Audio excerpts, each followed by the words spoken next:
second to final race of the season coming up tonight here on the Flatout Racing Network. Tonight, the Tech Hub.TV Cup Series race is coming down here to the Darlington Raceway, the Lady in Black tonight for the Heaven's Best Service Group 125. Hello, friends. Carlos Zimmerman here. Welcome inside the broadcast booth. Alongside of me tonight is Warren Keith. Warren, we had an incredible race last week at Kansas. Ryan Thomas picked up the victory, and now it has really gotten down to crunch time for our championship contenders and just anyone who wants to go for a win tonight. And it's going to be a wild one here tonight at the Lady in Black. Yeah, exactly. And not to mention championship only separated by the top three by 4 points. So really, really tough chances here tonight. And not to mention, this is the Lady in Black. This is Darlington, one of the toughest tracks on the NASCAR schedule for in real life, and not to mention for these drivers. So it's really going to be a testament of how you drive the track instead of how you drive against the competitors. We're going to bring up your starting grid this evening. Tristan Maher, it says 9 on our grid here, but he is in the number 17 tonight. He is your pole sitter by laying down a fast time of 27.25 seconds. To his outside is the 22. Good run for him. Clint Leatherwood in qualifying. Garrett Powell, he rolls off third in row 2. David Duran to his outside. Ryan Thomas, last week's winner, he rolls off 5th, and then Garrett Brown is 6th. John Mullins, he rolls off 7th, and Dylan Stipe to his outside in 8th.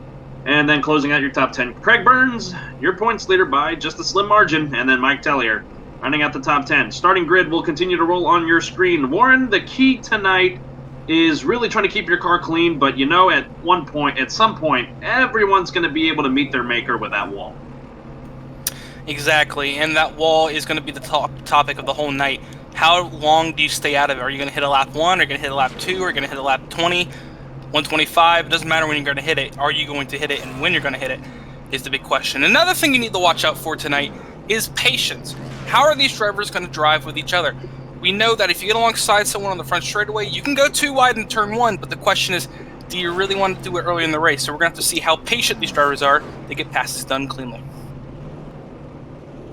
Had about 8 or 9 cautions last week at Kansas. I believe we did go into overtime. Actually, it may have been more than that. We're going to see if that's going to match up tonight here at the Lady in Black. I was just here a week ago for the Chris Cup Series, another league that we call here at FRN.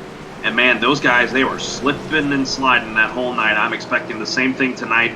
3 sets of tires compared to the 4 that they had at Kansas. So these crews and these drivers, they have to really got to be mindful of how and when they use those tires. It's 125 laps tonight, 60% fuel capacity. That's going to probably be a factor in the fuel window, about 30 to 35 laps.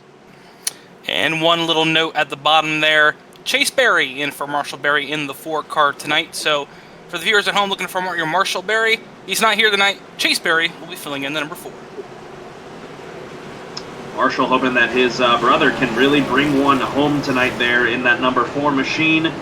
He's towards the back, but we'll see what happens tonight. Tristan Maher and Clint Leatherwood, they're going to get things going here for us tonight. We're glad you're with us on the Flatout Racing Network, our second race of the evening here at FRN, and we're in for a good one. 125 laps of action ready to go. Maher's on the gas and green flag in the air. We are racing at the Lady in Black in Darlington, South Carolina.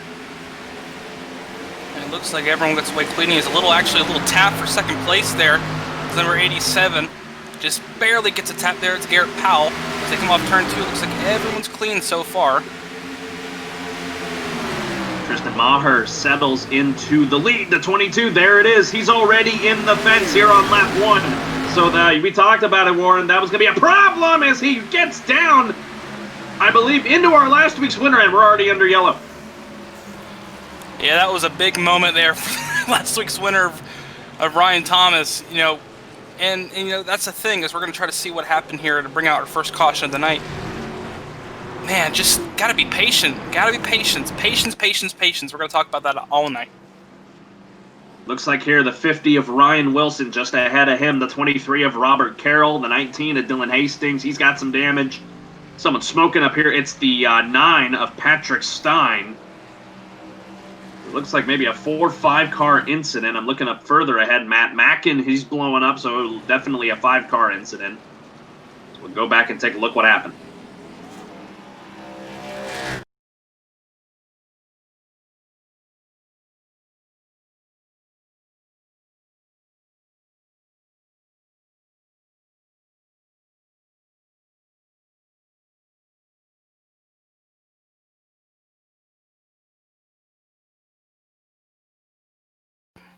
It just looks like Darlington to me. Yeah, I'm trying to figure it out. It's just our controls are being a little finicky right now with people going into the pit, so I'm trying to find our guys that are that were involved in the incident. So let's try to get back here and see. Oh, that wasn't it. I apologize, folks.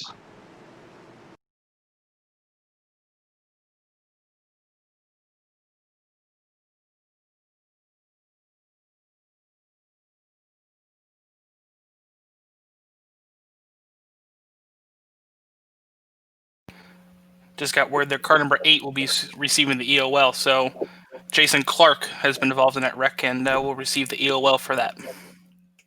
All right, so there's a little nugget for that. So yeah, he'll start tail end. He's already 2 laps down. I don't think he took the green flag, so we'll see how that is going to progress. I think I've finally been able to find the right angle for this incident. Wow, man, this is just a mess up here. The 19 of Dylan Hastings was sideways on the racetrack. Same with the 57. Back it up again. See, this happened further up. Oh, someone might have, I think, blew up.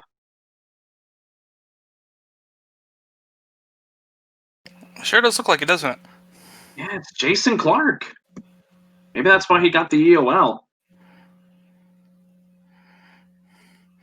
That's weird for lap 1 to have someone blow up like that. That is very rare and very unfortunate. Actually, he's going to make contact here. I believe that is the that's the 41 of Christopher Wilson. As we're finally going to be able to show you this wreck. Brought out our first caution of the evening. You see it here. The Clark's up in the wall, and then he hooks the 41 of Christopher Wilson, collecting a few other guys, and then he just sits here on the track. And you'll see Hastings up here getting into some trouble, and then collecting the 57 of Jordan Hawk, and then, of course, the 50 of Ryan Wilson. So really, that's all that happened to bring out the yellow, just a chain reaction of cars wrecking. And that's why we're working caution number 1 right at lap 1. We're now on lap 4. Yeah, it doesn't look like anybody took the advantage to come down pit lane as early as this is in this race. Don't expect them to. You want to save tires as long as you can, but you know, it doesn't hurt to come down and top off, especially with the 60% fuel. You might be able to stretch that just a bit farther to about lap 40 from here. So not a big gain, but if you were like the 6th car, it's not a bad idea. It's looking like we may not have too many cars out of the race. Dylan Hastings looks like he's been able to get it back and going. Same for Raul Mesa, who did not take the green flag. He's now back out there on the racetrack. He'll be your first car 1 lap down. So we got about 32 cars on the lead lap. 22nd on back came down to take pits. Trying to look through here. I think a lot of them are just trying to repair damage. Not a long enough pit stops to take tires. I believe it's a little too early to do it, but you know, stranger things happen at this track, and that brings up a good point. 3 sets of 4 fresh Goodyears tonight, Warren. That has got to be incredible strategy on the part of these drivers to figure out when they need to use them. It's not also the fact that, you know, you got to save tires in the run too. You know, if you want to stretch your tires, and let's say you have a green-white checkered, and you split the race into thirds, that's not going to help you. You need to save it set for late in that race, just in case you do get like a 20 or 10 lap sprint, and everyone else is on old tires. So you might see a couple of drivers just take fuel only one of these pit stops and try to stretch these tires even longer than you expect them to.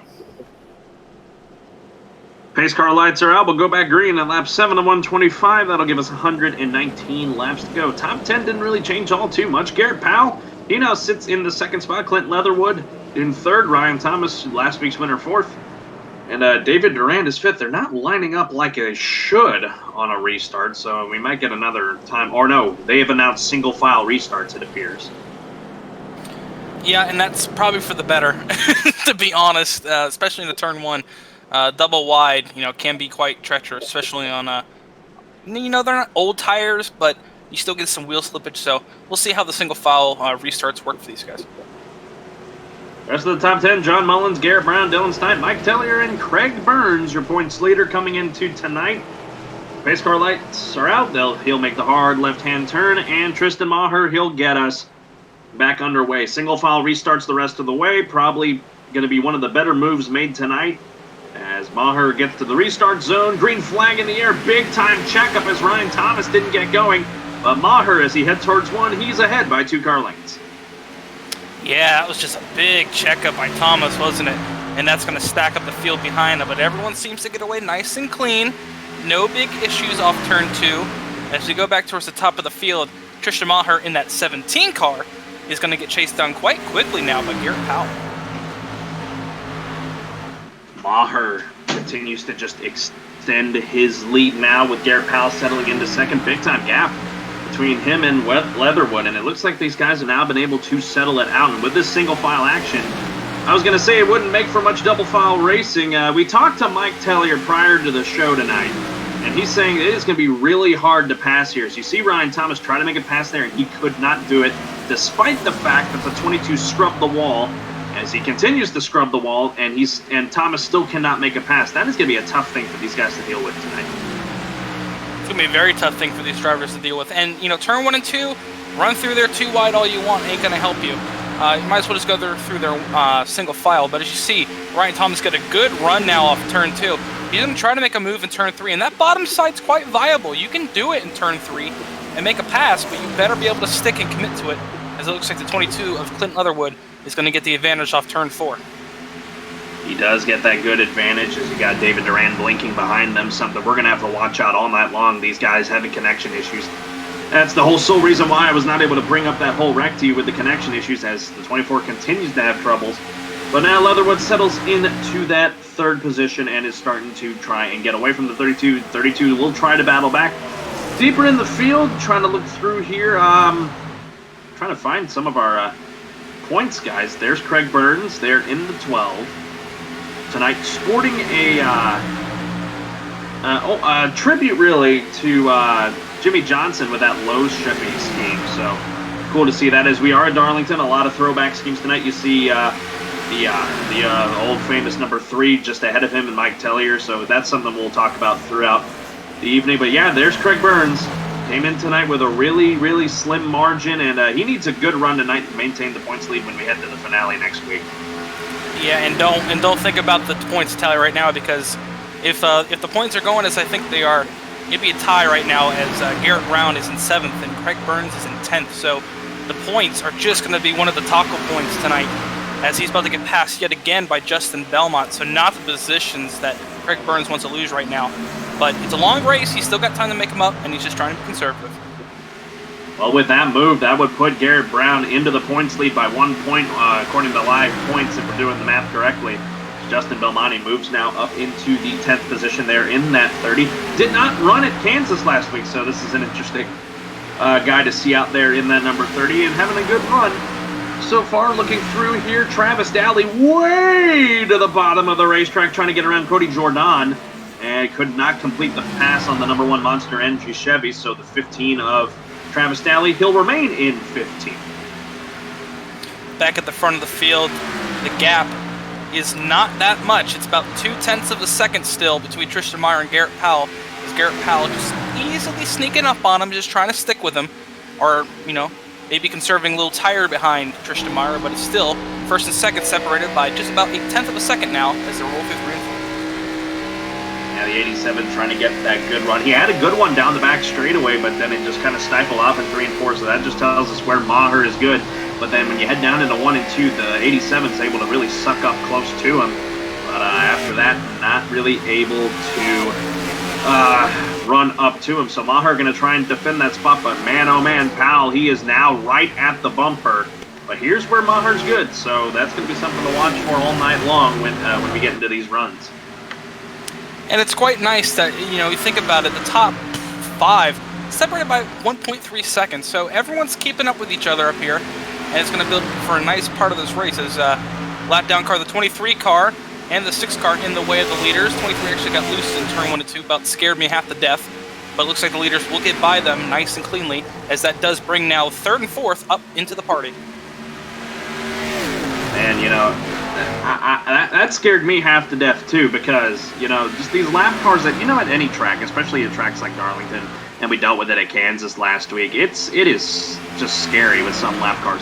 Not to call out the lack of skill, because there's definitely skill up and down this field tonight. It's just, you know, when you're slow, and it's just a matter of how you manage to stay away from the leaders. But, you know, it'll be something to keep an eye on. Man, oh man, 22 at Clint Leatherwood. He has been in the wall at least every lap tonight. He has, and bounce back to that point. This is one of those few tracks on the calendar to where if you're a lap car, there's nowhere to hide. You cannot hide at this racetrack if you think about the racing line. Sure, you can dive down there and let the leaders go, but when you're at speed, there's nowhere to hide, unlike at Kansas where you could maybe run down against the white line and everyone goes around you on the top. Here, it's about 2 to 3 cars. The 22 back in the wall yet again. That's going to be something he's going to have to stop doing, or he's going to really damage that race car as battle for 4th is on. But yeah, there's just nowhere to hide here at this racetrack if you're a lap down car. John Mullins in the 64 Canterbury machine trying to get around the 32 TechHub.TV 32 of Ryan Thomas. He does complete the pass. That'll move last week's winner back to the 5th position as Mullins but I spoke too soon. Here comes Thomas trying to make the crossover, but he goes way below that white line and his slides up, and he's not going to be able to complete the run as the 64 maintains the 4th spot. Yeah, he tried to move that line a little bit farther down, thinking the downforce is with him, but even though you've ran about 20 laps so far on these tires, that bottom line's now just about worthless with these tires. About 10 laps, that bottom line might work, but now it's just not going to work as the 64 car goes by the lap down car, the 88, running the Gay Ghost livery. His caution is out on the speedway. And this caution comes out right after Garrett Powell took the race lead away from Tristan Maher, so pending potential pit stops, the 87 will be the control car. I'm trying to look back here and see who it could have been. It may have been the, was it the 4? Was it the 4? Well, we got some tire smoke back here, trying to find who it could have possibly have been. If anything, may have been just a single car incident. That's what it's looking like, but the 4 is yet again blinking out right as the caution comes out, so we're going to try to figure out exactly what happened here for you guys. Try and back it up here and figure out why we're working our second caution of the night. I'm willing to bet it may have been the 4. I see tire smoke here on the back straightaway. So it might be a good idea to just scoot up here and figure out who it could have been. Oh, yeah. Oh, wow. Oh, this was near the front, Warren. It's Mike Tellier. Indeed. You'll watch him here as they come through turns 1 and 2. He's to the inside of the 20. The 20's going to get the fence. And then the 20, that one really the best angle I could have gave you on that flyby. But the 20 of Dylan Stipe came down into him after he got the wall and just spun him.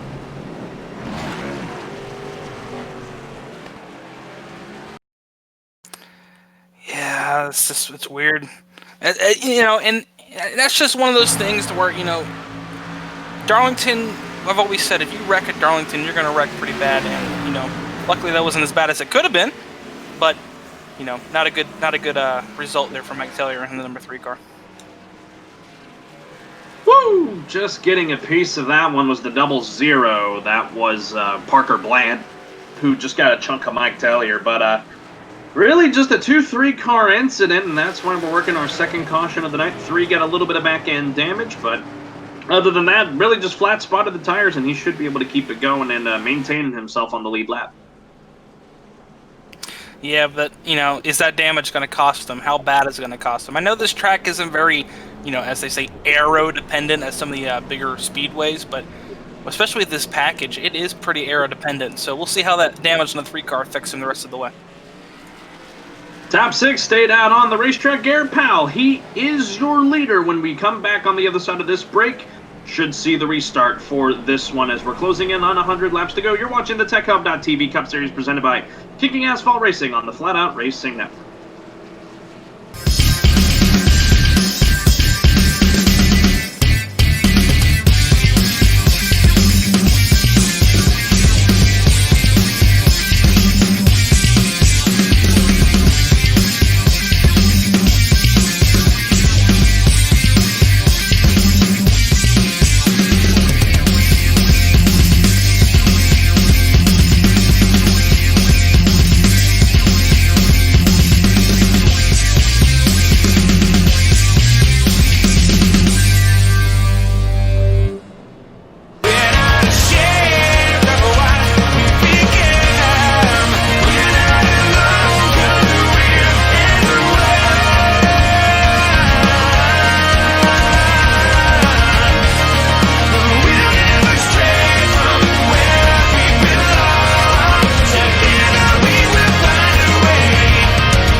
Pace car lights are out. We'll go back green with exactly 100 laps to go. Folks, if you're just joining us, I'm Carlos Zimmerman from my home in Houston, Texas. Alongside of me, Warren Keith from his home in St. Augustine, Florida, here tonight for the second to last race on the season here in the TechUp.TV Cup Series, presented by Kicking Asphalt Racing tonight.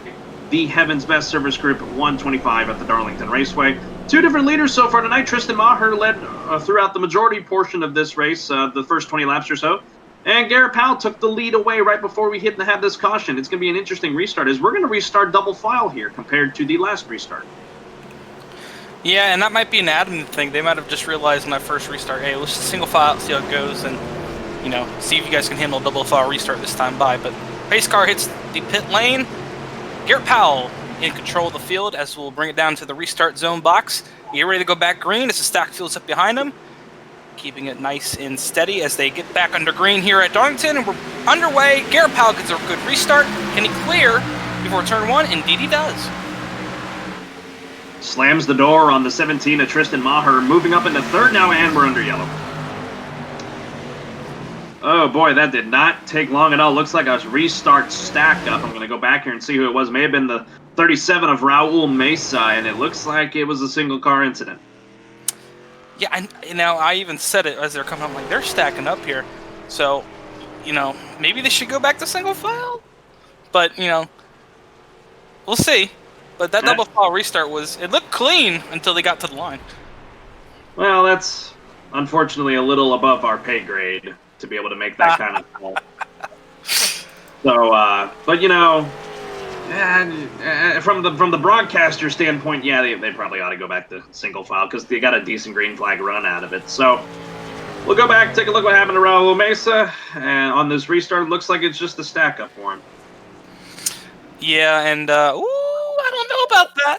I don't know about that. That 9 car. Ooh. Okay. Just saw it myself.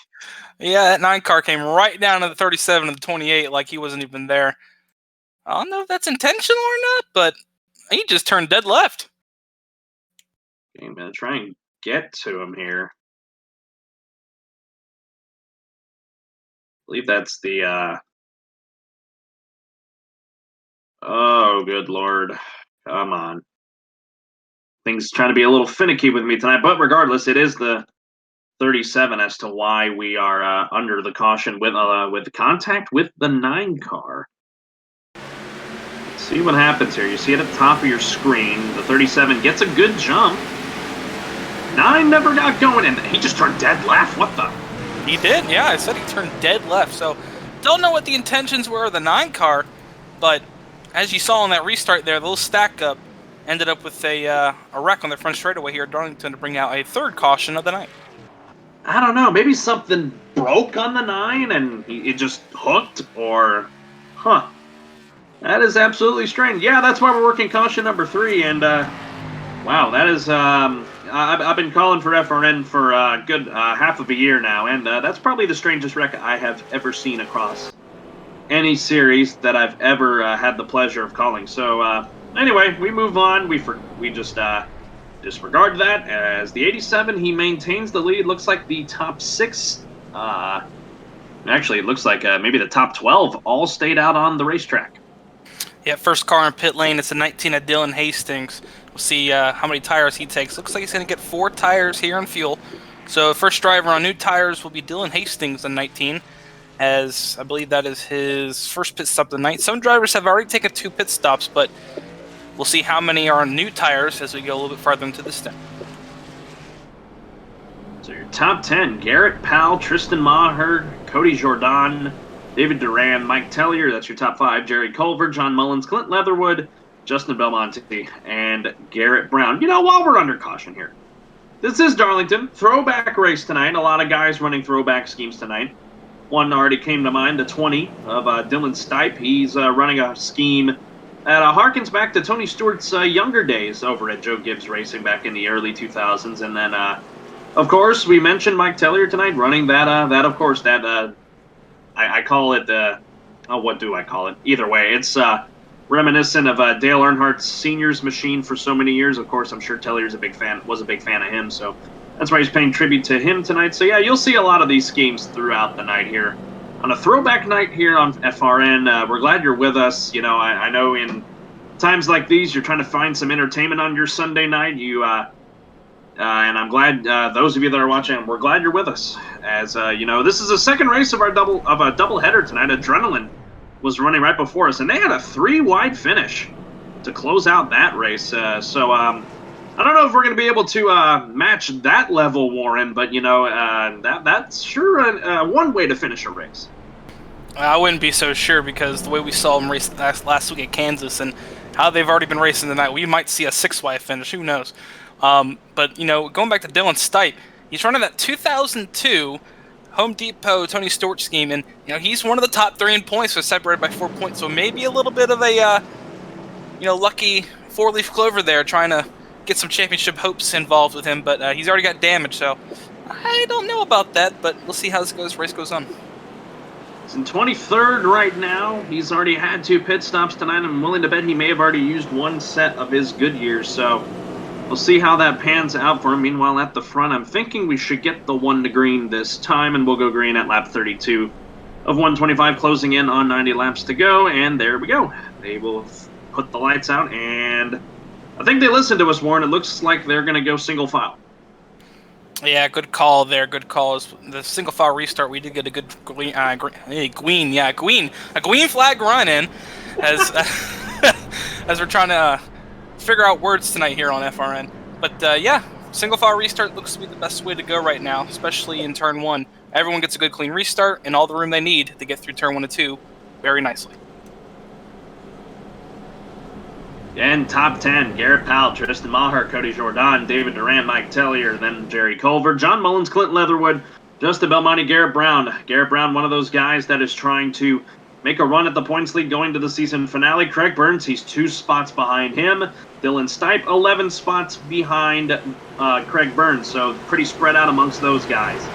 It'll be interesting to watch. Live points, Craig Burns would have the points lead back, being only 2 spots behind Garrett Brown. But we still got a long way to go here this evening at the Lady in Black, as Garrett Powell will get these guys set up single file. He'll hit the restart zone and we'll go green at lap 32 of 125, giving us 94 laps to go this evening as the green flag's back out. And another good jump by the 87 as he is able to gap Tristan Maher as Cody Jordan looks forward to try and make a pass. Yeah, not as big as a gap as he had the last restart, as Tristan Maher is going to come up now to his back bumper. Down the back straightaway, about a car length between them all. As looking through the field, everyone's good and green as they head through 1 and 2. 11 car got a little sideways, but other than that, all good to go as they come around to complete lap 32 of 125. Top 5, put them under a blanket. Powell, Maher, Jordan, Durand, and Tellier, all up here with each other. You got to go a little further back till you get to John Mullins, who has made a stop tonight. Only 6 drivers have not made a stop, and that is 1st through 5th, and then Jerry Culver there in 7th, about to lose 7th to the 22 of Clint Leatherwood. So that we'll have to keep an eye on that when these guys come to pit. We talked pit post or pre-race with Mike Tellier, and he was saying the window was going to be 30 to 35 laps, and these guys are well into that window, so maybe they were able to stretch it a little further. Those cautions definitely have done their job in being able to stretch that window a bit further. But John Mullins, he must have taken tires that pit stop, because here he comes charging the field, especially with the 22 of Clint Leatherwood. They might have taken tires, as you see just the speed that he's able to carry through 3 and 4 compared to the 24 of David Duran, as he'll easily try to clear him down the front straightaway. And I believe Duran's going to give him the spot. Indeed he does, as Mullins now up to 4th place, chasing down the leaders. Yeah, those fresh tires. But, you know, you got to think, if he uses up his stuff, he may start to have that fall off. And, again, talking pre-race between you and me, about a 3-second fall off. So that's not going to be good. But, man, look at the run that he got through 3 and 4. I know Jordan may have gotten the wall there, but, man, he just flew up to him. And he might be able to kill 2 birds with 1 stone here. Not quite yet, but now he's going to be able to set up Tristan Maher for a pass, and then he can set his sights on the race leader. Yeah, you want to use those fresh tires in 3 and 4, because 1 and 2 is basically just to follow the leader. But you're going to see the 64 and 22 here, as the 1 actually really dives in deep. The 64 is just going to get a huge run, cut it down the banking, alongside the 17, clears them before they even exit the turn. That's your difference of Mr. Feelgoods as they cross the line. Lap 36 now complete. as they head back towards turn 1. He's now going to suck up here to the 87 of Garrett Powell. He's going to set him up here down the back straightaway. Here he is as, wow, Powell throws a block. We're not even halfway yet, and Powell trying to defend this lead. Let's see if Mullins is able to do that thing he did to Maher. He's going to try it. Powell trying to slam the door. Couldn't hold him off, though. Side by side for the lead as they head down the front straightaway as Powell's ahead by half a car length. That's Powell realizing, as in the wall he goes. What I was going to say is caution's out in the speedway, so Mullins might have gotten that spot just as it came out. But I was going to say that's Powell realizing, here come the fresh tires, I have to defend. As I believe, indeed, no, Powell will keep the spot. And a little distaste there as they head down towards turn 3. Couldn't say I'd blame him, as, man, when that caution came out, I think maybe it caught both of them by surprise, and that's why the 64 caught the 87. But, yeah, wow, that was really close. I got our stream up as well, so I'm able to look back and see a little bit. But I'm trying to figure out here why we are under the caution. May have been the 13 at Jerry Culver. He's got a bunch of damage on his machine. Yeah, that definitely was him. So he was up at the front. So we'll go back and see what happened to bring out our 4th caution of the night here at Darlington Raceway. It looks to appear to be the 13, big-time front-end damage. And some of the viewers at home, this is big news, but your points leader was involved in that. So we'll see what kind of damage the 12 car has, but he was involved in that wreck. So big points implications here at Darlington, as you really do not need a bad points day here, especially going the next week at Charlotte. Yeah, because the 32 of Ryan Thomas also got collected, and that's what sent him down into the 48. We'll give you another look. We saw the 13 that initially spawned that wreck, but with the 32 trying to avoid the 13, that's why the 12 of our points leader was involved in that. You see 13 catches the wall, bounces up a car. 48 just misses it, but the 32 comes down into him. They both save it. The 12 brings it to a full stop before he runs up into traffic of Craig Burns. But, man, yeah, like you said, that is not good for the points leader, but it is a sight to see if you're Garrett Brown and Dylan Stipe. Yeah, and Garrett Brown just merely missed that. He was that Baby Ruth car that almost got collected there. So, 2 of your points leaders merely collected, as this is going to be a big hit for Craig Burns, because you got to think, your second in points was right there. He was right there. He's right in front of you, and now you have to come down pit lane and repair the car. Huge hit. And if you're Dylan Stipe, you got to be able to be thinking, well, keep on wrecking you guys. I'm going to come up here and try to get points where I can. So, you know, we might see a big shakeup in points here just before the halfway point. Very interesting, and not a good result coming here if Craig Burns can't get this car fixed. Saw it on that onboard there. He clears the 13, and he's got to be thinking in his head, okay, I'm good, I cleared the wreck, and then nope.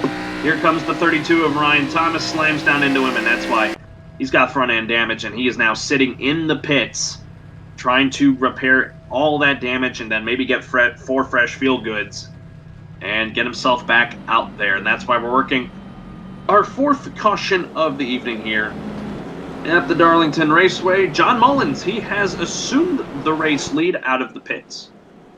So that's definitely good for him. Or actually, he may have stayed out, actually. My mistake. He did. Yes, he did stay out, along with Clint Leatherwood and Justin Belmont. It looks like Parker Bland, Garrett Brown, they also stayed out. Chase Berry, filling in for his brother Marshall Berry tonight. He's up in 6th. You got Stephen Kerpel, he's up here in 7th. Dylan Hastings, he's up to 8th, and we know he's got 4 fresh tires. Maybe not as fresh, but he did pit 2 cautions ago, or just a caution ago. And then Caleb Levner, he rounds out the top 10. Trying to find Tristan Maher. There he is. Looks like he'll restart in the 12th position. And, man, Garrett Powell must have not have had a good pit stop. It sees all the way back to 18th.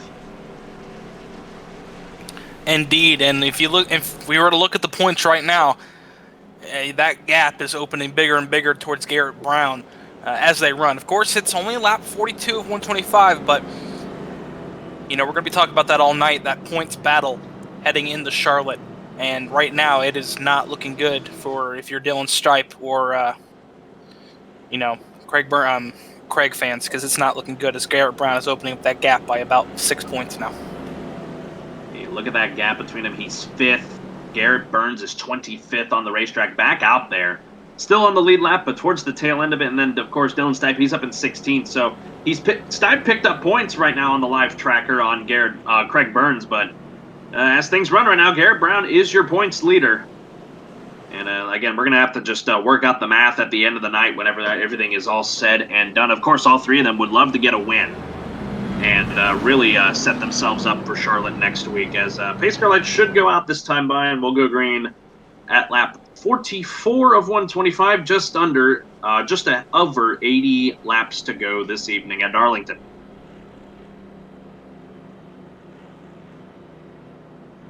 These pace lights do go out on the Ford Mustang iRacing pace cars. We're going to go back to double file and try it again.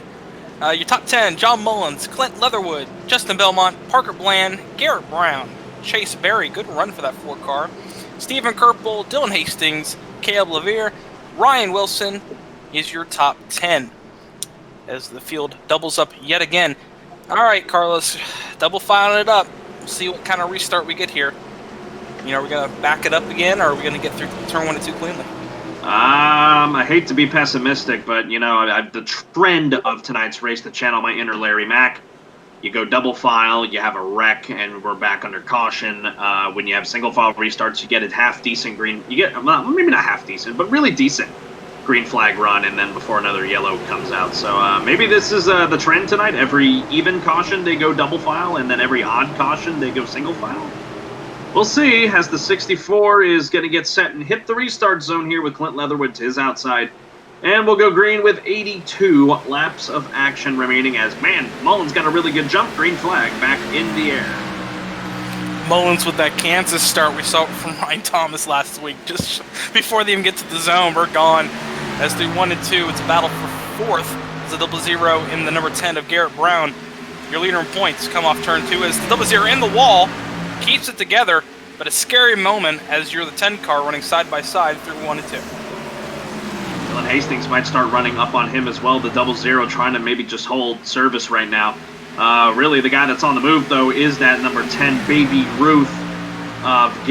Ruth machine of Garrett Brown, now trying to set up Justin Belmonte for a pass. I quickly want to point out about this 10 car. It is a callback to Jeff Gordon's Busch Series ride back in 1991 and 1992, before Jeff made himself famous in the Cup Series. So nice of Garrett to be able to sport that. That's a scheme I think that's pretty underrated and should be used in the real thing. But yeah, he's your points leader right now. Chase Berry is blinking faster than I can blink with my eyes. So he's got to be careful with that. And guys around him like Parker Bland, they are definitely trying not to brown their pants right now. Indeed, and and that's the thing that we've seen earlier from the number 24 car was the blinking, but it seemed to fix itself as the 0-0 comes up running up behind him. In the wall again is the 0-0. That right side's going to be gone before halfway. But at the front of the field, it's opened up to about half a second lead. That's about as big as the lead we've seen tonight as John Mullins extends that gap over Clint Leatherwood. Yeah, the gap now sitting at about half a second, but here comes 10 of Garrett Brown. He's showing the speed that Mullins was showing on that last run. But, well, I'm going to have to eat my words because they have really been able to get a good double file restart and keep it green as they really spread out at the front. As they go around the lap traffic, the 91 of James Kunkel. But the 10 still trying to set up the 22 Miller Genuine Draft Ford Mustang, and we'll see what he can do down the back. Yeah, and this is important for Garrett Brown because back in 12th place is Dylan Stipe. He's made up some positions since that restart. Don't know if that has to do with fresh tires or not, but every position's going to count. So Garrett Brown going to try to get by Clint Leatherwood, but he's having a tough time. He got by the 30 of Justin Belmont and Chase Berry, but since he's gotten up to second place, it's become a bit of a task to get by Clint Leatherwood. Don't know if that's either the blocking or just how good Clint Leatherwood is, but it's become a little bit of a struggle. He's going to get a run in turn 3 here and see if he can make the pass. Got a lot of big-time action happening at the back end of the top 5 and in the top 10. Parker Bland is taking 5th back away, but you got about 6-7 cars under a blanket here all the way back to the 89 of Brandon King as, man, Dylan Hastings pulled a move and a half to try to get around the 4. He'll battle him here. Here comes Cody Jordan. He got a good run on the 50 of Ryan Wilson. Good to see Wilson up here after being involved under our first caution. As, man, it is a hornet's nest back here just on the edge of the top 10. Yeah, and a lot of these guys are on different tire strategies right now, but everyone's in this pack here is roughly about the same age tires as the one car. Easily uses the bottom side to get by the 19 of Dylan Hastings. So you see that bottom side does work here at Darlington. Not out every time, but it does work. As just behind this battle is your second place in points, Dylan Stipe, in 12th place. So he's the back end of this group trying to make positions up as he's making his way through the field. Going to start picking guys off left and right, speaking of picking off guys. Here comes Cody. Again, now trying to make another pass. Looks like he has got 4 fresh Goodyears on that machine. As, man, there's the 00 again, hitting that wall. And that we saw Clint Leatherwood doing that earlier on. It looks like Leatherwood's been able to control his machine to that extent. But, man, the 00 finds himself in the same spot as the 22 was. As here comes the 1 with a full head of steam as they head to the back. Caution on the speedway.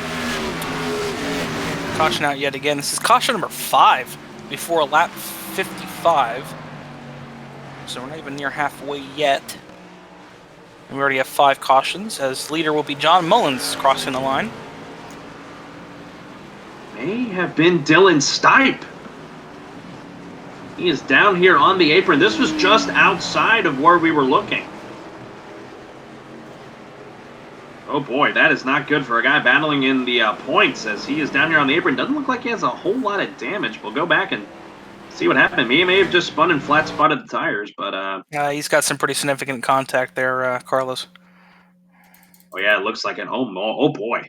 This is just towards the back end of the top 10, just outside of it, round top 15. You see here the 17 of Tristan Maher, and then, wow, Garrett Powell sticks it 3 wide on the bottom. You have Travis Daly in here, and I don't know who makes the move first. Oh, the 20 got the fence. The 15 really couldn't do much about it, and that's why the 20 spun. Then he collects the 24 of David Durand. And then it looks like, who else got collected up in that? It looks like a few other cars further up were collected. Ryan Ezell got a piece of it. So about a 3-4 car incident to bring out the caution, and it involves one of our guys battling for a championship. Yeah, and we were just talking about it before we went back green. You know, you cannot afford these types of incidents. We've seen our points leader get in an incident. We saw Dylan Stipe get an incident. So the only driver who has been in an incident when it comes to points is that number 10 car. And, you know, how long is he going to be out of an incident? So big chances here is indeed Garrett Brown actually did make a pit stop that last time by. Might have been fuel only, off the check on that. But, yeah, 2 of the 3 points guys already with incidents before halfway. You get an onboard here with the 3 of Mike Tellier, where you're going to watch what he saw out his window, and I'm going to already give him the good hands driving move of the race, because you'll watch when the 20 collects the 24 of David Duran, the 24 cascades back across the racetrack, and whoop! 3 of Mike Tellier dives it to the inside and avoids it. So good of wreck avoidance by our buddy Mike Tellier, and so yeah, about a 3-4 car incident has brought out our 5th caution of the night here at Darlington Raceway. And indeed, it has. As we look, as I look back, Mullins, Leatherwood, and Brown all bringing out pit lane there. And I'm going to see if they take tires here, because this is just happened on the racetrack. I don't think they did either, but we'll take a look here. As no, it looks like fuel only the whole way around. And indeed it is fuel only on all those cars, as actually, no, Leatherwood did take tires that pit stop. So we'll see the 22 car coming to the field with fresh tires. So we'll see if he's going to be able to challenge the 10 and the 64 for positions, with the 64 and 10 on a little bit older tires than him, since they went fuel only. We're going to have a different looking top 10 here. Justin Belmonte has taken the race lead in that 30. Parker Bland, who's been scraping the wall every chance he gets, he's up in 2nd. And folks, that's not a jab at him. That's just, I know he really can't. with his Scraping tire. the wall. Scraping the wall is an understatement. That right side's pancaked. That thing is gone. But yeah, he's had a night, hasn't he? Ought to have IHOP on the side of that car if he's to just harken to the pancake point. As pace car lights are still on, we'll go around another time. Cody Jordan, he's up to third. He was moving up through that on that last green flag run. Ryan Wilson and Brandon King. That will be your top 5 with Garrett Powell, Tristan Maher working their way back up, Travis Daly, Mike Taylor, and Nathan Hall on the 28. He makes an appearance here inside the top 10. And that will be your top 10 when we get back to green. And I'm expecting a single file restart as, man, so far, Warren, we're approaching halfway. What have you been able to gather so far with how these guys have been running?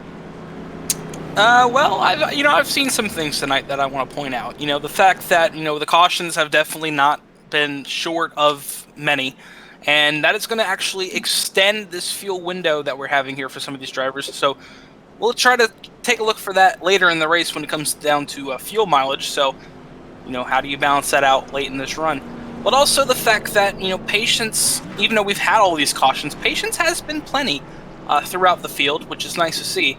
But point number 3, and I think that's the point, the 00 definitely is not followed tonight, has been staying out of the wall. And, we've seen a lot of these right side of the race cars pancake tonight. And that's a trend that I think is just going to get worse as we get later in this race. As car lights are out, we're going to go double file, so I'm going to eat my words once again. And we'll go back green at lap 58 at 125, closing in on the halfway point of this race. Points update. The 12 of Craig Burns, he is rebounded to 13th. Garrett Brown is behind him by 2 spots, actually, so Craig Burns is 14th, so 2 spots. So Burns, I believe with that move, he gets his points lead back by about... Oh, man, that just keeps shuffling, and now it's the 10 right behind him. But regardless, I think Burns takes his points lead back. And Dylan Stipe, under that being involved in that caution, he's last car on the lead lap. He's working his way around to the rear end of the field right now. He'll restart in 25th, something we'll keep an eye out on for the rest of the night. Oh, man, this is going to get really interesting here with a really different-looking top 10. We'll see the aggression of... probably of the 1 and maybe the 89 and 87 here when we get back green. Indeed, pace car hits the bottom. Remember, 87 is on the fresher tires of this top group as they're bringing out of turn 4 here at Darlington. And we are back under green as the 30 car of Justin Belmont gets a great restart. It's double file for the rest of the field as they head down towards turn 1. The 1 car going to side draft the 00 as they head back in the 1 and the 80s. Oh, car in the wall. And caution's going to be back out. That was the 50 of Ryan Wilson. Still no caution. Wow, really? So as everyone is just jockeying for positions, this is right around our points leader. Look at him down here. 4 wide? Was that 4 wide? Yeah, I think he got better of it and decided to back out of it. He's going to lose a lot of spots because of that move. I guess everyone in front of him collected themselves, but no caution. And we have a new leader at the front. It is the 1 of Cody Jordan, as he's been able to get around the 30. As here comes Brandon King up into the 3rd spot. He was having a good run last week at Kansas. Led a few laps up at the front, but like you mentioned, that 87 at Garrett Powell, really fast right now, trying to use the outside line to make it pass as the 89 clears the 30. Yeah, and I apologize. The way they're starting to pile up and wreck there, I thought they were going to throw the caution, but indeed we are green. As you were right, the 87 using the top side of his advantage, he'll get by the 30, and now it's the 189 and 87 with the fresher tires of that group now at the front of the train. 1, the 87, the 30, the 9, and the 00, and the 3 of Mike Taylor. They are the only cars tonight that have only made 1 stop tonight, and so they have really been able to play the strategy well as we are approaching halfway in this one tonight from Darlington Raceway. As now the 1, he is starting to get chipped away at by the 89 of Brandon King. So we'll maybe see if the 1 may have used up all his stuff after not pitting under the last caution. Yeah, we'll see indeed as they head back towards turn 3. He evens out just a bit with the 89 there. You see mid-corner rotation on that 89 is through the roof right now as he just chips away down to 0.2 of a second as they head back towards turn number 1. And the 1 car going to try to run the lower side as 89 gets close to the wall. Well, these guys continue to try and run at each other. Garrett Brown and Craig Burns are nose to tail. Brown just ahead of him. Burns by 1 spot. The 12 trying to get a good run on him. They head down towards this back straightaway, just on the outside of the top 20, as saw the 15 further up get out of shape. Now the 10 might start setting his sights on fellow Garrett and Garrett Davis, as they're going to try and work their way through the field, as we're getting a little bit of a green flag run here. Yeah, and that'd be a nice welcome change from the 5 cautions we've had so far. And, see these guys and see the 11 car about scared me as they had in turn 1. But see these tires actually degrade and have green flag pit stops would be a nice little touch on this race that I think you and me are hoping to see, that big difference of about 3 seconds. Man, the 11 of Jeff Carlson there in a throwback towards the Cale Yarborough days when he drove the 11. And he is all over that racetrack as he was, as the 10 was trying to set him up for a pass, but took away the minimal drafting line that you have here at Darlington, and the 10 is going to have to maintain in the 20th position at the front. The 89 is starting to lose the 1 and has a deck lid full of the 87. Yeah, and Garrett Powell is going to go, no, I'm not even going to waste a second, thank you. I'm going to go right on by and click up into second place, because he knows right behind him Tristan Meyer is coming, and he's coming fast, so he's going to get behind the 30 and try to make a move into turn 3. This is a battle from 2nd to 5th on your screen as they back it down into turn number 3. Man, he made that pass with ease, but by doing that, that gave the 1 an 8/10 second advantage there, and I guess that makes sense. That time by, Cody Jordan ran a 28.57, or actually, nope, now our telemetry's messing up, and then Garrett Powell ran a 29.06, so wow, he had a much better run, but now, here comes the 87, making up all that lost time on the 1. I think the best friend right now to the 1 might be a yellow, because he is riding up right next to that safer barrier. Yes, we're trying to get a better read for you that last lap, as our timings, believe it or not, showed an 8-second lap time. As indeed, here we go. Yeah, so there you go, 29.4 for Cody Duran to a 28.7 for Garrett Powell. So almost a second, not nearly a second, but almost a second difference on that last lap alone for the 87. Garrett Powell continues to close the gap. We're about 58 laps to the finish of this one here tonight at the Darlington Raceway. We'll step aside for a commercial break brought to you by Shorbers Racing Graphics and the NNSCRA Icebreakers Online Series. We'll be right back here on Flatout Racing Network.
One car just shot down the track there. You saw it on your screen. It's the 17 of Tristan Maher. I'm trying to get to him here.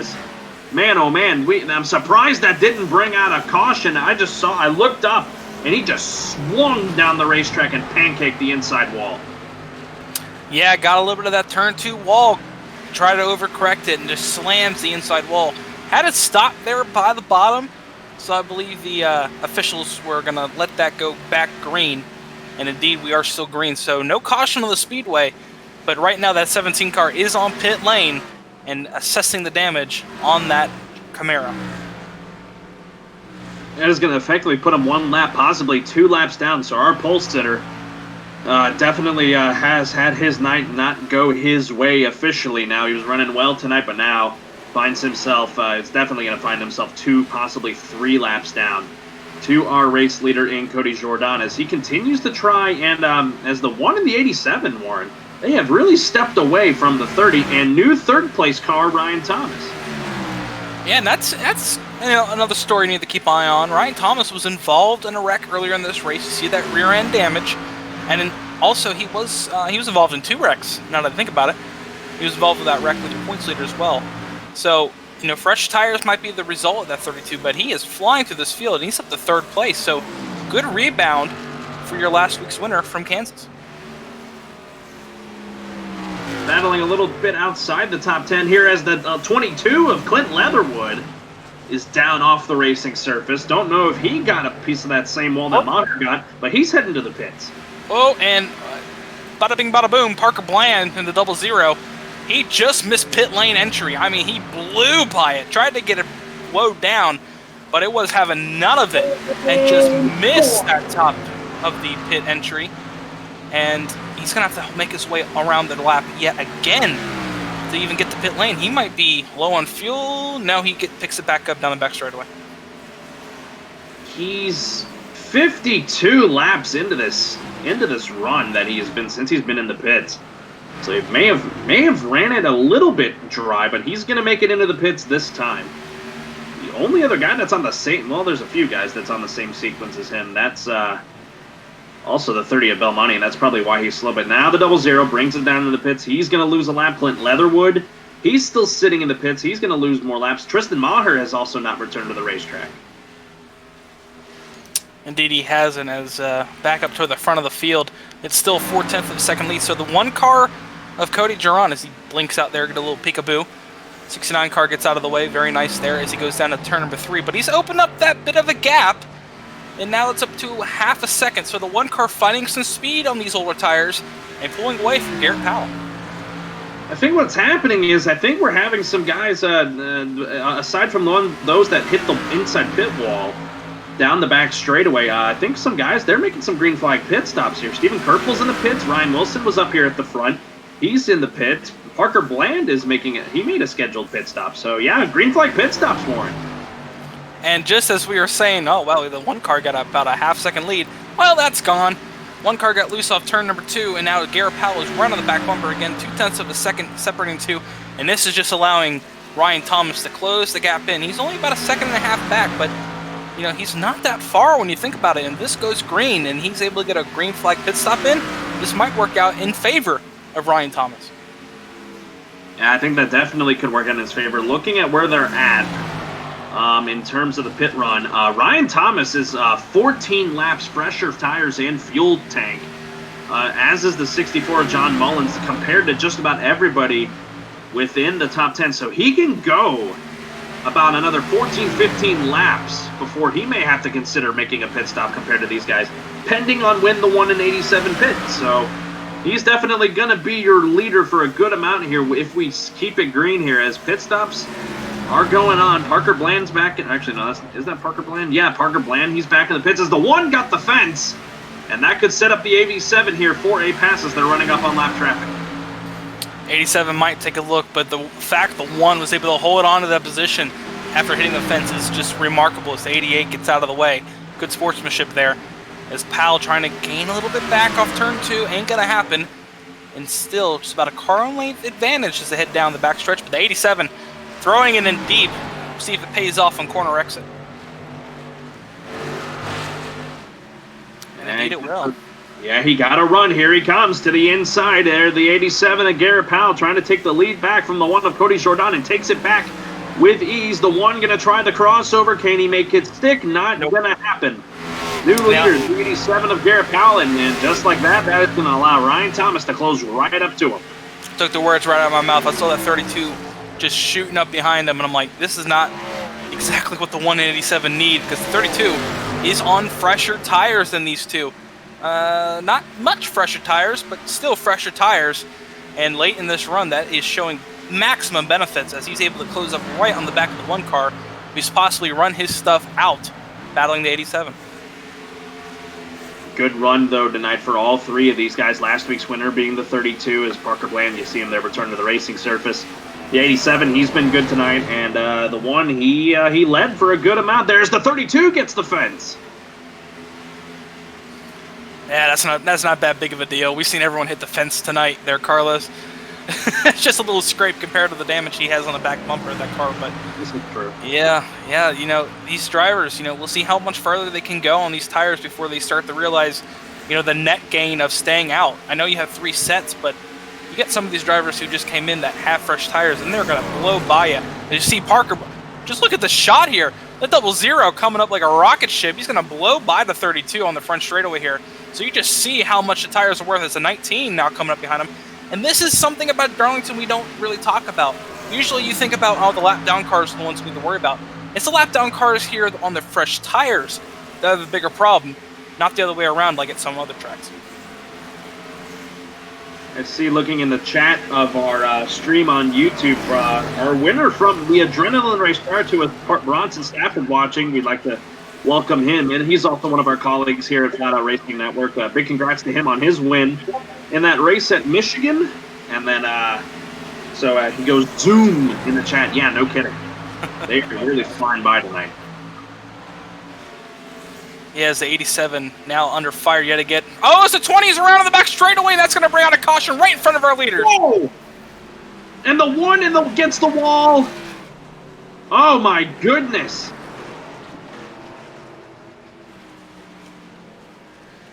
Oh, boy. That just shake the points up real nicely right there.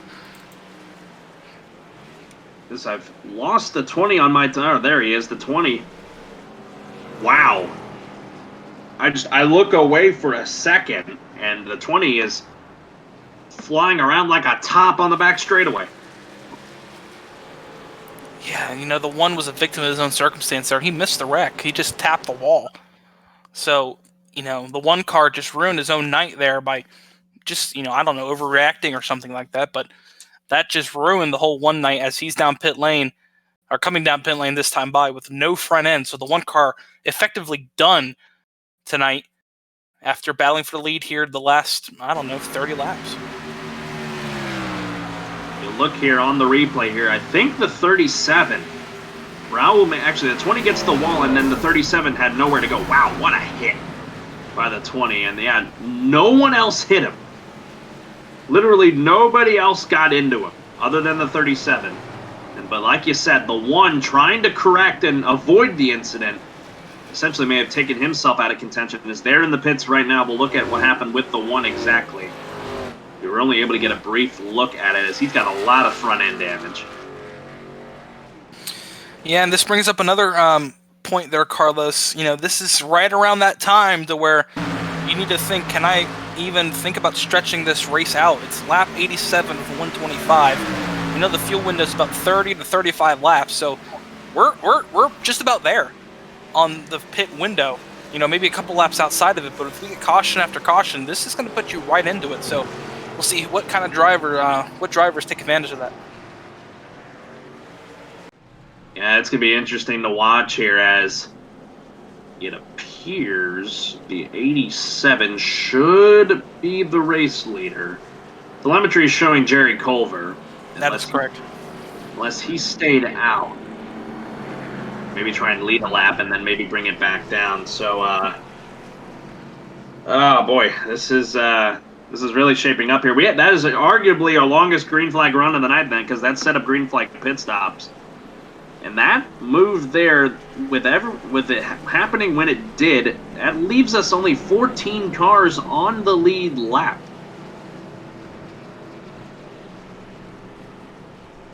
Yeah, but that also resets the 14 cars who do have on the lead lap, as most of them came down and got 4 tires there, including second place Garrett Powell. So everyone from about 2nd to about 14th does have fresh tires now. So that's kind of reset the field out. But now I got a question, who has the extra set for the late race restart? Who's used their last set? With some of these drivers already making 3 or 4 pit stops, I don't know. Maybe you've made your commitment. You know, maybe if this goes green the rest of the way, you're not pitting again. So we'll see. But we'll see who used that last set. So we're on lap 88 at 125. Jerry Culver will cycle around as your leader despite all that front end damage. Well, no, he's just shaking it around here. I thought he was going to bring it down, and,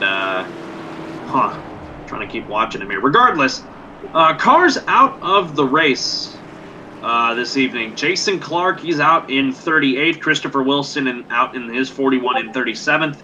Patrick Stein out in 36th. Jordan Hawk out in 35th. Deshaun Gorham out in 33rd in his 66. And then David Duran out of the race in 31st. He'll fall further back as a couple cars are still out on the racetrack trying to log laps and just figure out how the rest of their night's going to go. So that effectively leaves us with 31 cars out on the racetrack, and as mentioned, 14 of them will be on the lead lap. Looks like a few of them should get a wave around, though. Yeah, we're going to see a good little bit of wave rounds here as, surprisingly enough, Jerry Culver is not pitted on this caution. He's going to stay out front here.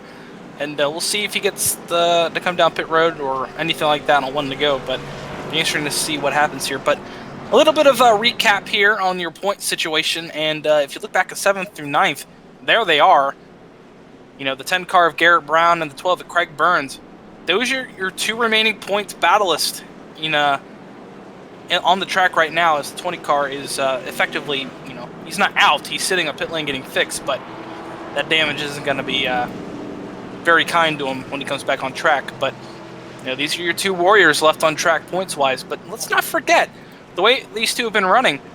Mike Tellier was only 26 points back going into this race. So if anything were to happen to these two, Mike Tellier might be able to take advantage of that. But of course, he's not having the best of nights either. Currently back in the 12th position. He'll be towards the tail end of the lead lap, along with the 1 of Cody Jordan and the 30 of Justin Belmonte. As looks like Jerry Culver here, he's going to catch up to the pace car here, and he will be your control car when we get back to green. I don't expect him to hold the lead for too long, but props to him for just trying to maybe pull strategy, maybe get a quick yellow, and be able to get more damage repaired and keep himself in contention. Top 10, Jerry Culver, Garrett Powell, Chase Berry, John Mullins, then Chase Berry. He's in 4th. Brandon King, he's 5th. Ryan Thomas, 6th. Actually, man, they're really mixing it up here. 7th is going to be Jeff Carlson. 8th, Garrett Brown, Mike Tellier, 9th, and Craig Burns. That is your top 10. As the pace car lights are out, we're going to go green. 35 laps of action remaining. Getting down to the nitty-gritty here tonight, Warren. We're going to see as they get ready to go back green. Culver will be on the gas and the green flag back in the air here at the Lady in Black. Indeed, green flag back underway. And this is going to be interesting to see exactly how Culver is passed here, as he's running basically a modified as the 4 car. Chase Berry gets loose. They're going to save it, but holy guacamole, through turn 1 and 2 as Ryan Thomas got loose. That almost just ended terribly for the 4 car. Chase Berry is trying to keep the ride clean for his brother, but at the front of the field, that has allowed Garrett Powell to open up now. We'll see at the line here, but it's going to be about a 2-second lead, if not more. My goodness, I have never seen a car fishtail like that here in iRacing. The 13's going to get the fence there. Yeah, his damage is, it's not going to work for him.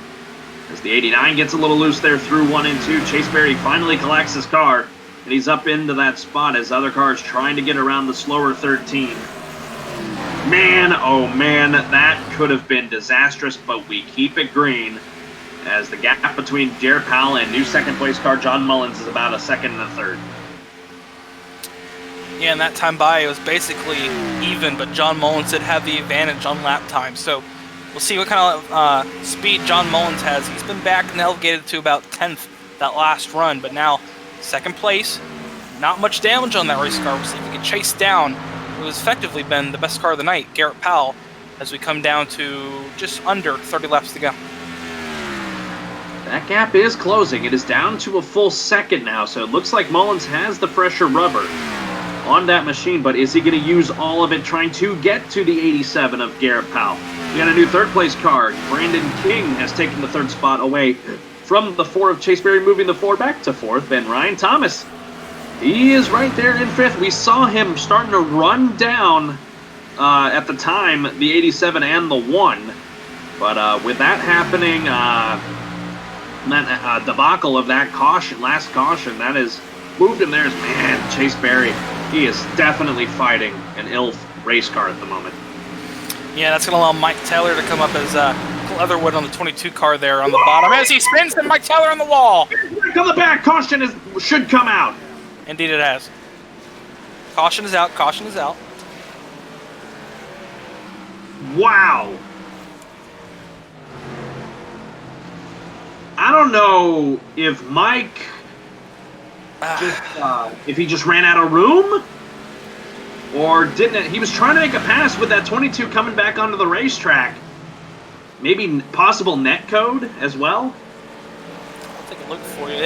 You know, and that's just one of those things that we see here as we look here, and no, that's contact. The 4 car just came down.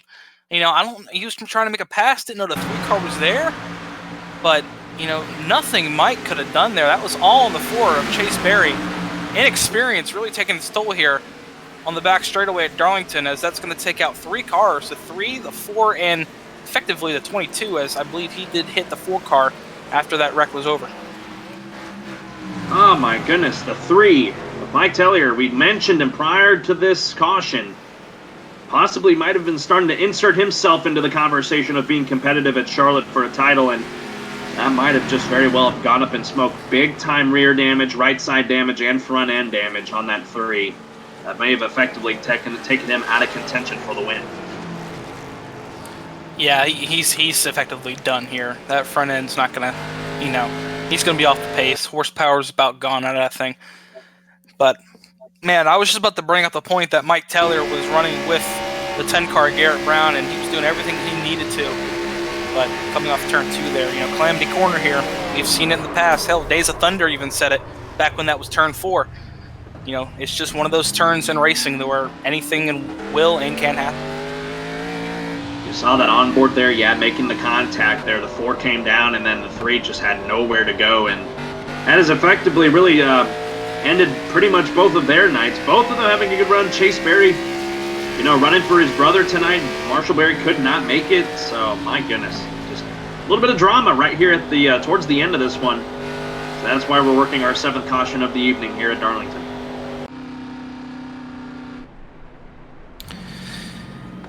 Yeah, and as you see, Garrett Powell, Josh Mullins, Brandon King, Ryan Thomas, they've all elected to stay out. And points-wise, this is good news for Garrett Brown. He's running 5th right now on the racetrack, so a top 5 right now for Garrett Brown, exactly what he needs to fix that, you know, or get a little bit of advantage on points. But, you know, for that incident early in the race, Craig Burns is saying, well, I'm not going to let you get too far, as he's running P7 right now with a damaged race car. So good rebound for Craig Burns, and a good way to keep that points tally negligible as we head back into Charlotte for the championship week next week here on Flatout Racing Network. Yeah, it's going to be a fun one. Our new Sunday lineup here at Flatout Racing Network with, of course, the Adrenaline Racing Leagues preceding us earlier tonight. And as mentioned, Bronson Stafford took the win in that one. And then tonight, the TechHub.TV Cup Series presented by Kicking Asphalt Racing, one of our new leagues that has entered the FRN family. We're glad to be able to bring it to you guys at your homes, wherever you may be, as we had a great race at Kansas last week, and we're having a good one tonight. Just a lot of good action, and we're hoping for the same when we head to Charlotte next week for championship weekend. Looks like Pace Car Lights will stay on, and we'll make it around another time. With that, we're going to head to what I hope to be our final commercial break of the night, and we will go wire to wire from commercial to the end of this one tonight here at the Darlington Raceway.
Pace car lights are out. We're going to go green at lap 101 of 125. That is going to give us exactly 25 laps to go here tonight. At Darlington, Garrett Powell, John Mullins, Brandon King, Ryan Thomas, and Garrett Brown. One of your points, guys. He is up to 5th. That is your top 5. Rest of the top 10. Jeff Carlson, Craig Burns, your points leader entering tonight. Caleb Levener, Ryan Ezel, and Justin Belmonte. That is going to be your top 10 when we go green. It's 25 laps to go, Warren. It's crunch time. It is crunch time. And, if we get another caution here in the next 5 or 6 laps, don't be surprised if the guys who saved their last set of tires come down pit lane. So another nugget there to keep in mind. Who's got a bullet left in the chamber when it comes to tires? We will point it out as we're going to get ready to go green. Mike Tellier, he has called in a night, and his race is done, effectively ending his championship hopes. So the green flag's back in the air. 25 laps to go. Garrett Powell on the gas once again, but this time he's going to have to contend with a fast 64 machine. The 32's fast, the 89's fast. That getaway may not really work out for him as they head towards the back straightaway. Down and back straightaway, 87. Just a bit of a, weird restart. Waited for the pace car to hit pit lane and just took off. Didn't even wait for the restart zone. Don't blame him. As battle for third is on, 32 car, Ryan Thomas looking for a way by. Brandon King in the 89. This is Kansas all over again for third place. His head back door down towards 1. 32 trying to make that pass into 1 and 2. We've said all night long, you really can't make a pass there as they fly right by you. Here comes the 64 of John Mullins. He is starting to ramp it up here and get up to him, but he loses a little bit of ground there on Powell, but picks it back up through the middle of the corner as the 87 tries to take the line away. And I said that John Mullins might have the car to win this, even though Garrett Powell, as I said, has the car that we've seen all night be the dominant one. But John Mullins showed his stuff early, and he's been saving it, and here he is. Second place, lap 103 of 125. He's like, it's go time. It's trying to get by the 87. You go win this race. Man, that 87 just gets such a good run on corner entry. And he's able to pull away from the 64 through the corner, despite the 64 getting a better run through the middle. But I think the 64 is also trying to keep an eye on that 89. But what he needs to do is just focus on that 87. Don't worry about what's happening behind you. If the guy behind you gets by you, don't worry about it. You have time. Set him up as the top 5. You can put them under a blanket all within a second of each other. Yeah, look who's in 5th. Garrett Brown. What a big story that would be if he could win this race before Charlotte. Get that advantage of a race win with the points. So, big time story right there. We'll see if we can try to, keep up and pass some of these guys, but even the top 5 would just be good for that team right now. But if he can win this race, Carlos, that would be huge going into Charlotte. These 5 right here, they are going to more than likely, pending a further caution, could be the guys that decide the race here tonight. It's the 64, out. And there we go. Caution is out in the speedway. I spoke too soon. Yeah, you had to jinx it. I had to jinx it. You know that. Yeah. If we can drop broadcaster jinx stonks down to like -7 as I'm going to try and figure out why the heck we're under caution. It's got a bit of smoke here on the back straightaway. Yeah, I'm trying to see who exactly it was. Had to be a car way further in the back. Yeah. It looks like the 29 car just set by himself. Looks like inside wall backstretch. Oh, no. He got help from the 43 and the 13. Well, we're going to document that after pit stops. Garrett Brown just deked everyone behind. Just deked the front 4 as he stays out. But Powell, Mullins, King, and Thomas, they are in the pits. We're gonna watch this here to see who is gonna win the race off of pit lane here on this. You get the pit exit cam up, as they are the 4. They were the 4 leaders when we got the caution. As joining them is the 15 of Daly, the 1 of Cody Jordan. Let's see who wins this race off of pit lane and who's gonna be one of the faster cars. Looks like Mullins going to get a run. Powell gets a good run. Everyone gets a good launch. It looks like it's going to be Powell first off pit lane, followed by Mullins and King and Thomas. So they're going to restart effectively 6th through 9th, but Garrett Brown, by staying out along with Jeff Carlson, Justin Belmonte, and Craig Burns and Ryan Ezel, they are going to be your top 5. But who did you say was the caution? It was the 29, 13, and 43. Okay, so we'll jump back and we'll take a look at what happened. The 13 of Jerry Culver, he led earlier on, his car blowing up, so his night may have effectively come to an end. The 29, trying to find him here, may have a different number on our grid compared to it, and the 43 of Nick King. So let's jump back and take a look at why we were working our 8th caution and 9th right down at the tail end of this thing tonight at Darlington.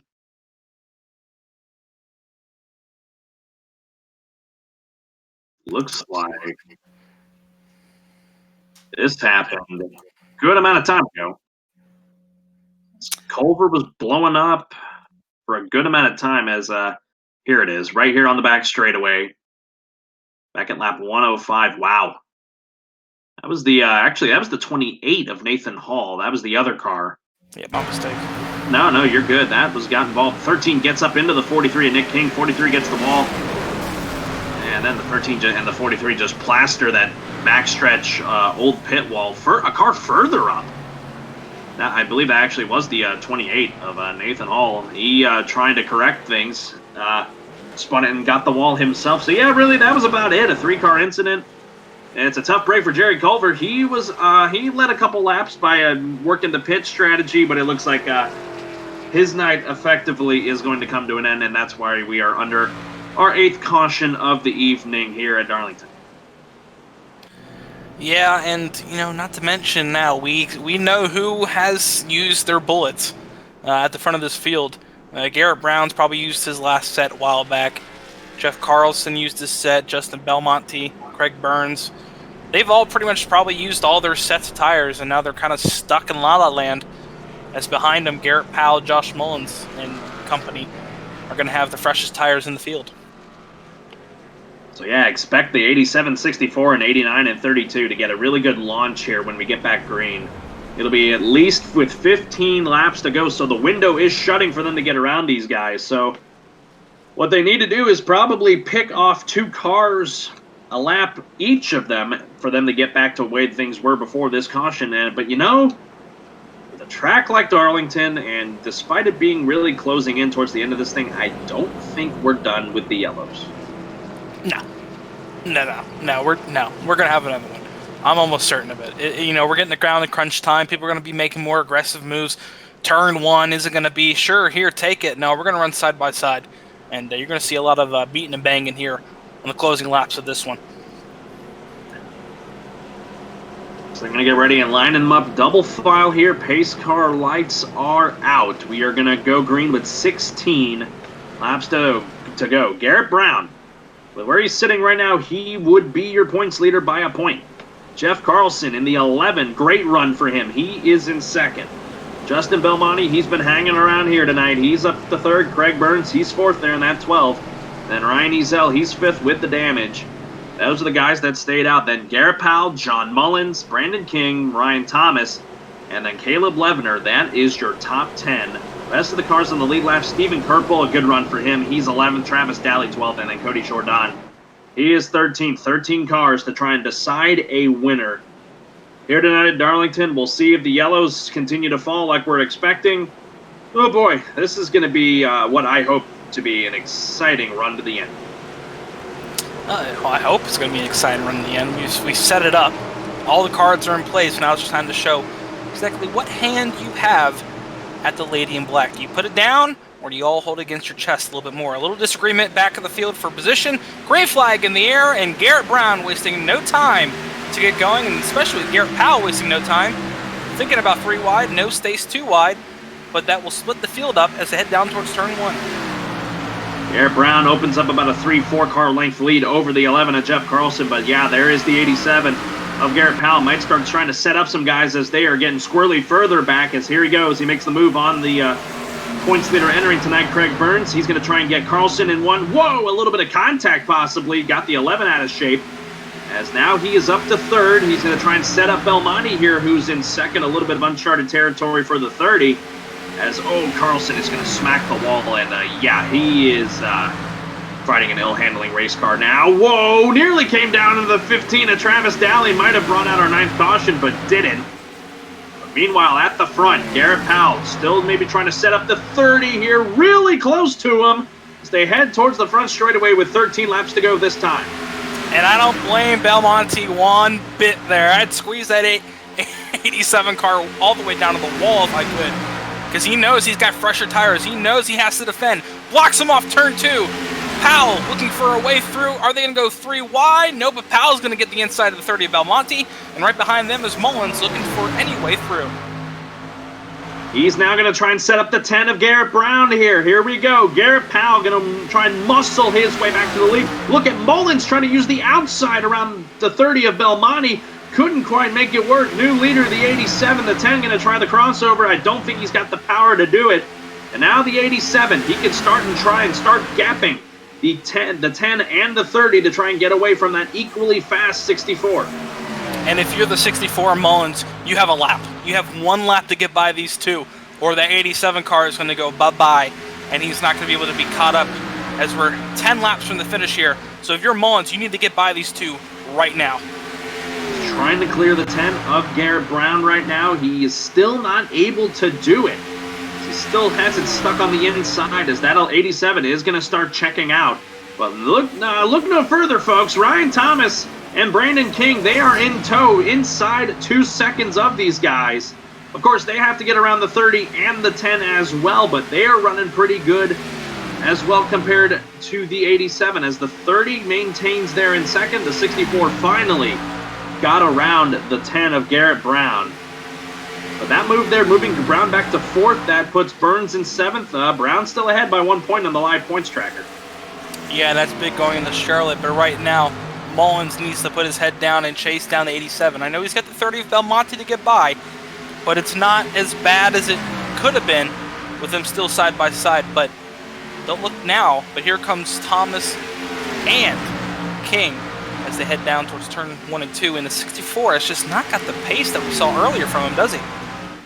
They're running up on lap traffic here. Whoa! Trying to get around the 22 of Clint Leatherwood. That is going to allow the 30 to try and close back in. Now the 87's got to deal with the 13. He'll get around him with ease.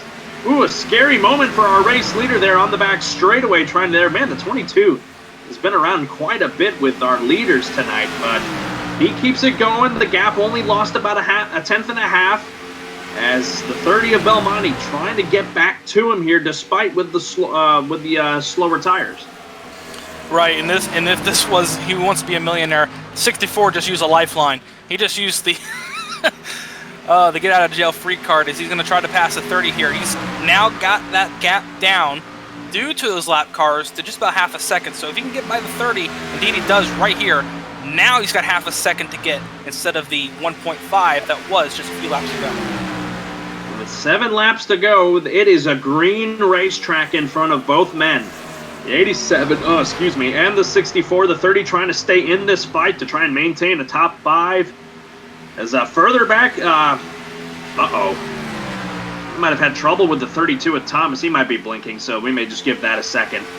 But they fell further back with having to deal with the lap traffic, so it's going to really come down to the 87 of Powell and the 64 of Mullins. The gap now at half a second.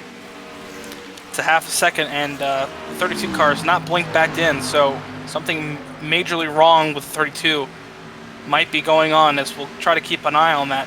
But across the line, it is still Garrett Powell, as we're on lap 120 of 125, so getting down to the nitty-gritty here. Can the 64 chase down that 87 here at Darlington? Go by more lap traffic. Starting to run up on the last car on the lead lap. Cody Jordan, we'll see if he races them any hard. I doubt he will. He'll get out of the way and just let the 87 go. He does, so that is still a green racetrack. It's, they're catching that second group of cars. It's 4 laps to go. I don't know if they'll be a factor. And even if they do become a factor, does Mullins have time to catch him, as the gap still remains at half a second as they head the back straightaway? Mullins is pushing. I mean, you can tell he's pushing, but That 87 to Garrett Powell is just the better car at the moment. He's just got the better rotation through 3 and 4, the better bite, better everything, and Mullins just cannot answer off these corners, and it's going to come down to 123 of 125. So, and a lap car of, again, Leatherwood up ahead of the 22 car. So that his name enough tonight. They come off the back straightaway here. 22 didn't really get out of the way of him there, as he'll clear him. 3 laps to go right now, but the gap is continuing to just extend. It is up to almost a second now. Garrett Powell is in the catbird seat right now. As they come to the line, 2 laps to go. If a caution comes out now, we'll rack them up for an overtime period. If the white flag comes out, next flag will end it. Garrett Powell sitting pretty right now to pick up a victory here in the second to last race of the season. Yeah, Mullins tried to get a good run the last time by, but just couldn't. He got loose off turn 2, and that effectively killed his run. As Powell comes around turn 3 and 4, he's going to pick up the white flag here from Darlington. 1 lap to go for Garrett Powell. Like you said, 1 lap to go. Next flag ends the race. Garrett Powell sitting pretty right now to pick up a win tonight. Not really in the conversation for a championship next week at Charlotte, but a win's a win. As he heads to the back, John Mullins concedes defeat, as he'll be able to just hang on for a second-place finish. Justin Belmonte will hang on for 3rd. King 4th and Brown 5th for the time being, but out of turn number 4, Garrett Powell, dominant car all night long. He has tamed the lady in black. He wins tonight at Darlington. And through 3 and 4, it's Garrett Brown. He's going to lose a spot. He slams the 7 into the wall, trying to save every point he can. Coming across the line, it's going to be Brown over Craig. Oh, so the points battle, so tight. Oh, my goodness gracious. You should have seen that last lap. They were beating and banging off the walls trying to protect the positions. We just got to them right when they were coming to the line. Garrett Brown and Craig Burns are going to finish 6th and 7th, respectively, here tonight. So that is going to definitely set up in a very huge points battle when we head to Charlotte next week. But Garrett Powell, he's going to start burning it down here for the no fans in attendance, but for all of you watching here on FRN's YouTube page. As, man, what a dominant night for the driver of the 87 of Garrett Powell.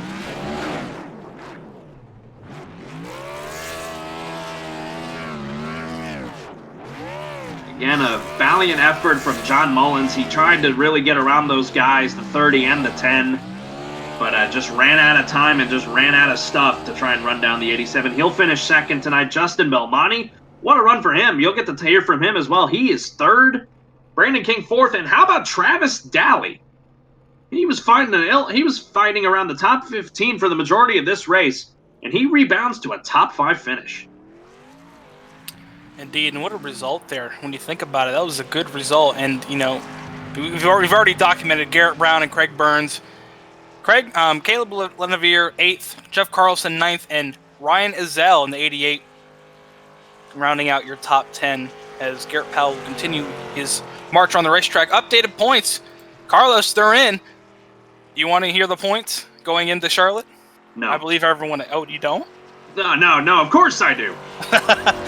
Well, it is tight as we just got the points into the booth here. Greg Burns is going to be at 375 and Garrett Brown 373.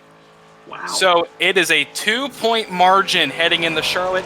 And Dylan Stipe, unfortunately, after that terrible night he's had, he's not anywhere near the question. 350 compared to the 375 and 373. So quite a ways back. But like we said, anything can happen in Charlotte. But right now it is Craig Burns and Garrett Brown, the 2 main topics of discussion heading into next week at Charlotte Motor Speedway. Yeah, for Dylan Stipe to maybe get back into the conversation, he would have to hope for Craig Burns and Garrett Brown to have a bad night, and then Dylan Stipe get a top 10 or even a win to try and take the championship next week. So he's not out of it, folks, but starting to look a lot unlikely. As we'll bring up your full finishing results. There is your top 10. Once again, we'll toggle through it. Stephen Kerpel, he comes home 11th, last car on the lead lap. We had 11 cars finish on the lead lap tonight, but man, just an incredible race tonight. You're going to get ready to hear from your top 3, Garrett Powell, John Mullins, and Justin Belmonte. They're in the waiting room as we'll continue toggling through your results, and we'll get to hear from those guys tonight. Man, what a race. We'll talk to Justin Belmonte, third place tonight for him in the 30. Justin Belmonte, this is Carlos Zimmerman and Warren Keith in the FRN booth. You got us? Yes, sir. How we doing? Oh, we're doing great. Man, you had quite a good run tonight. You were trying to keep up there with the 87 and 64. Started to fall off there at the end of that run, but a third place run for you tonight regardless. Just run me through what was going on in your mind through that one. Man, at the end there, I think the difference was that couple lap difference on the when they pitted on the last caution.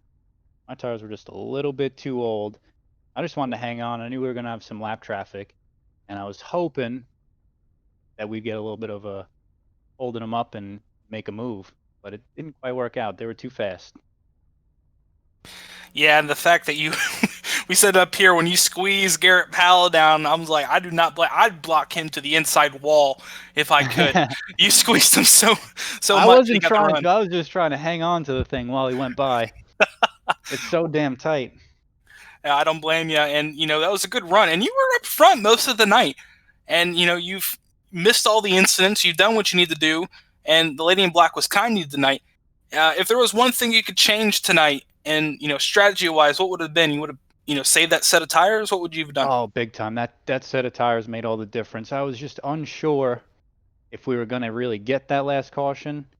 Burned me a few times where I didn't take tires and hoped that last caution would come out, and I was just screwed. So I took the chance with 25 to go, which wasn't too terrible on the tires, but it certainly made a difference. Now, I know you're not really fighting for a title going into Charlotte next week, but pending if you do show up, what's going to be your mindset? Are you going to try and battle out there for a win? Of course, taking into account if the points guys are going to be battling for it. What's going to be your mindset going to a track like Charlotte? I try to keep the same mindset every race. I'm not gonna run anybody over. I think that benefits anybody at Darlington. If you have the patience, let guys go when they're gonna go. If they're faster, you let them go. It just saves your car, it saves their car. So Charlotte's obviously a little wider, a little more racy. You can get side by side. So just be careful who you're around and try to keep up. Alrighty, Warren, do you have any final thoughts for him? No, any more final thoughts except for a great third place finish and a good night. Thanks, man. Justin, before we let you go this evening, a little tradition we do here at FRN, we allow our top three to give some shout-outs to anybody they want to shout out for their run this evening. So what you got? Oh, we got to thank our sponsors, Rep Sports, Raise Energy, Butt Kicker, Shady Rays. I think y'all can get the some pretty sweet discounts with our code NEEDSPEED for almost all of them. They give us some stuff and hook us up and let us have some fun. So big thank you to them. All right, that was third place in the 30 car tonight. Justin Belmonte, a great run for him. Best of luck to you when you head to Charlotte. Thanks, sir. I appreciate it. All righty, we'll now bring in second place finisher John Mullins. John Mullins, this is Carlos Zimmerman and Warren Keith in the FRN booth. You got us? Yes, sir. Go ahead, buddy. Man, you gave it your best shot. I'll just be upfront and say that. I guess it's just Garrett. He had the better stuff. I would assume you would concur with that. I had a good piece. That last restart, I got boxed in a little bit with them older tire cars, and that really hurt me a little bit. On the long haul, I had a real good long haul car. We could have went green for a long time. But he's always fast. I'm new to the league, obviously, but I had a pretty good car tonight. I was pretty happy with it. Yeah, we saw you had a great car, especially earlier in this race. You were up front competing for the lead about lap 40 or so. We had the cautions come out. We knew that pit strategy was going to be a big play there. And you were one of the few drivers who kept the bullet in the chamber, as I like to say. If you didn't get boxed in, let's say by those two lap cars and you got by them, do you think you still would have the car to catch Garrett Powell? Or do you think you guys were on equal footing and it would have been, a dogfight either way? Yeah, if I wouldn't have got boxed in, if I could have got through the traffic like he did and stayed, on his butt, that would have been a real dogfight to the end because I felt like we was real evenly matched. I was a little quicker in 3 and 4, but he was a little bit on the small end. I'm sorry, I was a little quicker on 1 and 2. The big end, he was a little better on the small end. But we was pretty evenly, I thought. Had 2 good cars there, pretty fast. Well, congratulations on your second place finish. Well, thanks, guys. We'll see you next week. Well, before I let you go this evening, John, we do a little tradition here at FRN. Let our top 3 give some shout-outs to anybody they want to shout out. What you got? Definitely want to shout out to my sponsors, DNA Enterprise and Canterbury, for coming on board the 64 machine this year. I greatly appreciate their help. All right. Sorry. Go ahead. You're all right. Got to give you guys a shout out too. You know, your coverage is real good, and I really enjoy watching you guys' races. Much appreciated. We're glad to bring it to you guys and to everyone watching. Once again, John Mullins, second place run tonight. Couldn't quite close out the victory tonight, but definite good run regardless. Best of luck to you at Charlotte. All right, man. We'll see you. All right, I'm now talk to our race winner. Garrett Powell, this is Carlos Zimmerman and Warren Keith in the FRN booth. You got us? How you doing, guys? Doing great. I'm sure you are doing equally as great. Man, dominant car, really all night long, up and down through the field a little bit, but then you just you found your way back to the front and you kept it once you took it. Run me through your race. So we had a great start there. Had my team out in front of me, out-qualify me, had my teammates behind me the whole time. Just worked together really well there, and that first caution there went in to take tires, and I thought about it, but I'm like, that's not the strategy to go for. I didn't want to burn that first setup, with us only having those 3 sets. So, we just stuck to our strategy, and obviously we got caught up in the middle of the pack there for a little bit, but it was all just about just staying clean and just cruising around and staying out of the trouble, and it seemed to work out for us there in the end. Yeah, I'd say. I mean, not to mention you saw the one car ahead of you for most of this race, and then all of a sudden that wreck happened. You guys dodged it, and the one car got involved. After that, it was pretty much just you and the 64 of Mullins, and we saw you last week have speed at Kansas. Is it the fact that, both these tracks are very similar in the fact that you have to run against the wall, that you're so good at it? Or do you think it was, your tire strategy, your tire management? What in your mind gave you the edge tonight over the rest of the drivers that you think they just didn't have?